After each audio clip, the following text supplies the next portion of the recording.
ওখানে মন্দির থেকে বাইরে যেতেছি গা, বাইরে এসে গেছি গা কৃষ্ণ মন্দিরে। কৃষ্ণ মন্দিরে বেশি সময় থাকছি না, তারপরে একটু নমস্কার করে গেলাম গা লোকনাথ মন্দিরে। কৃষ্ণ মন্দির থেকে বাইরে এক্ষুনি লোকনাথ মন্দিরে যাইতেছি। এই কি হেড জুতা গাড়ির মধ্যে রেখাই পড়ছি, কারণ জুতা বারে বারে খুলন লাগানি।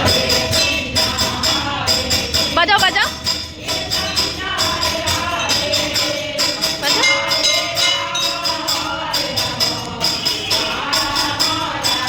ব্লগটা করছে আগের দিনের পরের দিন মিলে, মানে আগের দিন গুরু পূর্ণিমা ছিল রোববারে, ওই দিন ঠাকুরের মন্দিরে গেছিলাম একটু, আর এটা হলো সোমবারে সকালে। এটা নিয়ে আনিল বাবারি বাবা, ওপরে উঠতে উঠতে শেষ। তো ওইদিকে আয় পড়লাম পূজার এখানে, বৌদির পূজা দেওয়া কমপ্লিট। এখন আমরা একটু দেরি হয়েছে আর কি আইতে আইতে। তুমি মনে গেছো না টোটোর মধ্যে।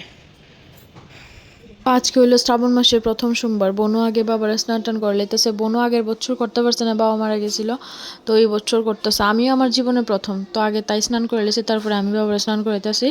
বৌদি সকালবেলা পূজা টুজা দিয়ে গেছে গা, আমরা একটু দেরি হয়েছে, বলতে 10:30 বেজেছে, বৌদি 9টার মধ্যে পূজা দিয়ে এলাম। তো আমি আমার লাইফে প্রথমবারই মানে করতেছি আর কি উপাসটা। তো জানি না 4টা সোমবার এক্সিট করতে পারবো না, পারতাম না, কিন্তু করার ইচ্ছা আছে আর কি করার। আমার তো ঠাকুর গণ নাই, তোমরা তো জানোই। সবুজ চুরিটিও আনা হয়েছে না আনতে আনতে মঙ্গলবারে, কারণ হকার্সে গেছিল, পুরো খালি হয়ে আছে গা হকার্স। তারপর বোনও আরেকখানতে খুঁজে টুজে গিয়া লয়েছে, তাও দিছে, এই প্রথমবারে দিছে, আগে চুরিও দিছে। টুজা কমপ্লিট বৌদি দেখাই দিয়ে গেছে, তো বৌদি সকালে দিয়ে লাইছে আর কি, একটু দেরি হয়ে আছে। আমরা বোনও অফিসে যাইব, আমরা যাইতাছি।